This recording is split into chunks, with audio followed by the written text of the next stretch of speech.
Hi guys, you're welcome to my channel. In today's video we'll be talking about how I applied for my dependent visa to the UK and I got it in 6 days. Yes guys, 6 days. It came as a shock to me and I'm here to tell you everything that I did, how I filled my form. You are going to hear all about it, so sit back and relax. So yeah, if you're new here, please join the family, subscribe to my channel, and if you're a returning subscriber, I love you. Thank you for joining. Don't forget to hit the like button, don't forget to share and comment. Thank you all. So let's get right into this topic. So yes guys, I came to the UK on a dependent visa. Yes, my husband is on a student visa and that enabled me to come to the UK on a dependent visa. So I'm going to tell you how I filled my form, the documents that you need to be able to fill it. In fact, I still have my application form here. I'm going to tell you guys everything that I did. And so the first thing to define who a dependent is, or a dependent partner is your child, or it could be your wife or your husband or a civil partner. So these are the things that you will need to do if you must come to the UK on a dependent visa. You have to complete your application form. You have to pay the application fee, that is your visa fee. You also have to pay your your health surcharge. You have to do your tuberculosis test at the IOM office, that's the International Office for Migration. And you also have to prepare your bank statement. I'm sure you must have heard people say maybe proof of fund. Yes, you also have to get that ready. And also, you will need some other documents to prove that you are in a relationship with your spouse or the child. In my own case, I didn't have a child then, so yeah, I needed to prove I was in a relationship with my husband. And you need your passport, and you also need your spouse's passport or the children's passport, as the case may be. And then you will also need to do your biometrics at the TLS office, which is located either in Abuja or in Lagos. So guys, if you get all these things ready, you know all the information, you know all the details, you don't need an agent to do this for you. Seriously, it's an easy peasy, straightforward process, and I'm here to tell you everything that you need to do. So first of all, in preparing a statement, yeah, that's your proof of fund, you need to check how much that is needed for you to be able to relocate. For my own case, I think I bet if you convert it to naira, I paid about 3 point something million, or I didn't pay, sorry, I deposited 3 point something million just to be on the safe side. I deposited about 4 million into an account. Yes, I deposited about 4 million into an account for to be held for 28 days to establish or to show proof of funds. This proof is to show that yes, I am not coming to depend on UK money. I am not coming to depend on UK public fund at all. So you have to be able to show this, and the bank, that particular sum of money has to be in there untouched for 28 days. And you have to use Rwanda rate to calculate it. And if you use Rwanda rate to calculate it, you have to also add a little in case maybe the exchange rate fluctuates. You have to be able to include or plan ahead. If that money, maybe let's say the amount is I'm just using a tentative figure here now, 3 million, and because of exchange rate fluctuation, when you put 3 million to be when you deposited 3 million in the bank, the thing went to 2.9 million naira, or rather maybe 2.9 point something million, and what you have to show as your proof of fund is 3 million. I'm just using a tentative figure here. Don't say that anybody told you, probably maybe when they refuse your visa. If you after you must have calculated, please endeavor to just include a little above it so that exchange rate fluctuation will not affect that sum. Okay guys, by the time you must have prepared your or rather deposited your money for your proof of fund, which is to be in the account for 28 days, then you can do other things. Next thing I did was to do my tuberculosis test. Yes, I did my tuberculosis test. Mine was in 2001, and I paid about I think 50 something thousand, I think 59,000, 57 if I remember, or rather if I check. I'm going to leave the sum. I'm going to put it on the screen, or leave it in the description box, or put in fact maybe the entire sum I use, put them all in the description box. Yeah, I paid that sum of money, and then I was able to book a date for the tuberculosis test, which I did in Abuja. For the tuberculosis test, once you must have gotten your date, go there. They will just take you all, or rather invite you into a room, give you a form, you fill it up. Afterwards, then they will take you proper for the test. It's an x-ray test where they'll have to check your chest. They'll do an x-ray for you, and afterwards your results will come out. It won't take time at all. Mine didn't take time, and I also took my result the same day, so it is a very fast process. Like I said, I have talked about your proof of fund, which is number one, your proof of fund. I've also talked about your tuberculosis test, and now we're going to be talking about your passports. You want to go to the United Kingdom and you don't have a passport, I don't know how you're going to do it all, but you need to get your passport ready.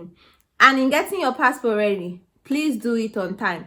You know, in Nigeria, where I come from, things like that takes time. I know of somebody that applied for her passport in January and got it in June. Yes. So if you intend to go for, or rather to join your spouse, please do that as soon as possible, so that they will not waste your time. So yes guys, so you need to get your marriage certificate ready. It is very, very, very, very important. You are trying to establish that you are married to someone. What better document to show than a marriage certificate? Also, in proving your relationship with your husband, there are certain things that you will also need, which is very, very important. Like in my own case, I'm using my experience to tell you what I did. I got our pictures, our old pictures. I got them together. I got these pictures, I put them in a collage, and I labeled it. Let's say maybe I got pictures from 2014. I'll just put it in a collage. You guys know, you know how to do a collage. And I just put it maybe in a collage of 2 or a collage of 4, and I just labeled it 2014. To show that there has been an existing relationship between us, not that okay, we just got married ASAP. You have to show these people that there has been an existing relationship. And then maybe our wedding pictures, I just also put them in a collage, and I said, and I maybe labeled it as our wedding pictures with our family, maybe pictures with our friends. I labeled it pictures with friends, you understand? Or just something, just put a label on it to show them, okay, just make these things easy for them, so that when they just look at your application, they will just find it very smooth. You understand? Also, if you have gift receipts, your husband or your spouse bought you something, you have the receipt from years ago, from months ago, you include it. You say gift receipt, maybe you put the year, this, that, you put the year. I'm just saying how I did mine. In my own case, we had chats as far back as 2014. Remember, I put or rather my application was in 2021, so our chats as far back as 2014, I included them. I just screenshotted them and included it. So yes, like I was saying, you have to make these things tidy.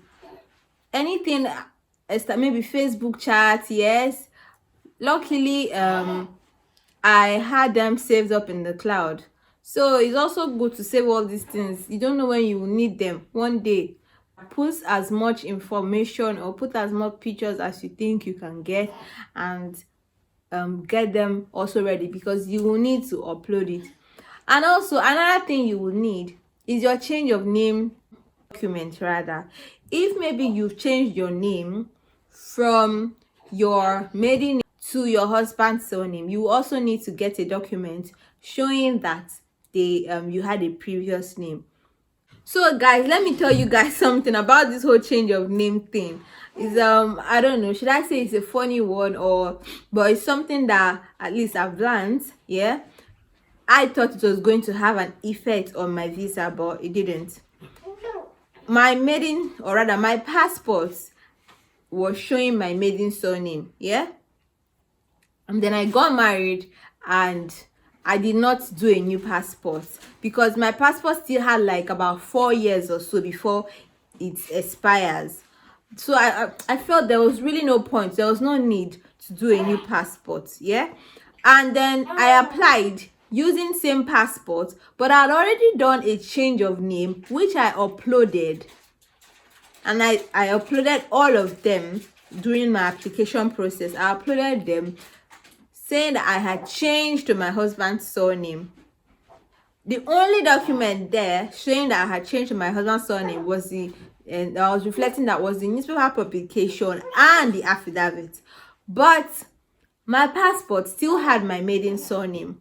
So the day I went for my visa biometrics, as I was entering, the lady at the door, that's a staff, before you're checked in before you go on to do your biometrics, she just used a red biro and wrote on a paper and said this lady has a different surname in her passport and in her application form. And I'm like, hey, gengen, oh, hey, what will I do now? Like, God, who sent me? Oh, maybe I should have just done a new passport and all. And when I went upstairs, the lady there, she like, you know, Nigerians, the way they can just put fear in somebody's mind or heart, or what is it? Just your passport, madam, your name is different. Oh, I say, it's different. Is it not the same person? Besides, I have already uploaded a document to show that my passport is bearing my surname, while there was a change of name certificate or a document showing that I had changed that name to another name, meaning that I was bearing another name, but my passport still had my maiden surname. So eventually I did my biometrics, and before my visa came out, I was thinking, God, oh, what did I do? Hey, this one, no, that one, no. But it came through and everything was fine. So I was very, very happy when I saw it. Like, sincerely, my joy knew no bound, because I thought maybe I had lost out on it. The important thing is that I had uploaded my change of name documents and my passport.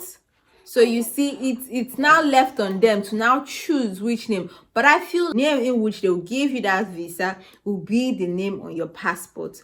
But to make everything tidy, because in my own case, I felt like I had like so many years on my passport. Why waste money to go and do another one? Besides, it was taking a while back then for them to issue passports and all. So I didn't want to go through all that. That's why I just did that. But maybe if you're coming, it's just safe and tidy to just change or rather get a new passport bearing your new name. But if you don't have a new passport bearing your new name, I'm not sure it's going to have any effect or any negative effect on your application, as long as you are putting your document to show that you had a change of name and also your passport is in your maiden surname. So guys, that's it. I was really scared, but I think it's ended well. And you also know, or rather you also need your husband's passport or your spouse's passport, and also some important information from his school, some numbers as well from his school, which we are going to discuss, I think, maybe in another video, because I wanted to also talk about how I filled my application form. But I feel like this video is going to be really long and I don't want that. So I'm going to do like maybe a part 2 of this video. So please check it out. It's going to be on how I filled my application form for my dependent visa. Thank you guys, and please don't forget to share, don't forget to subscribe, don't forget to like, See you guys in my next video. Bye bye.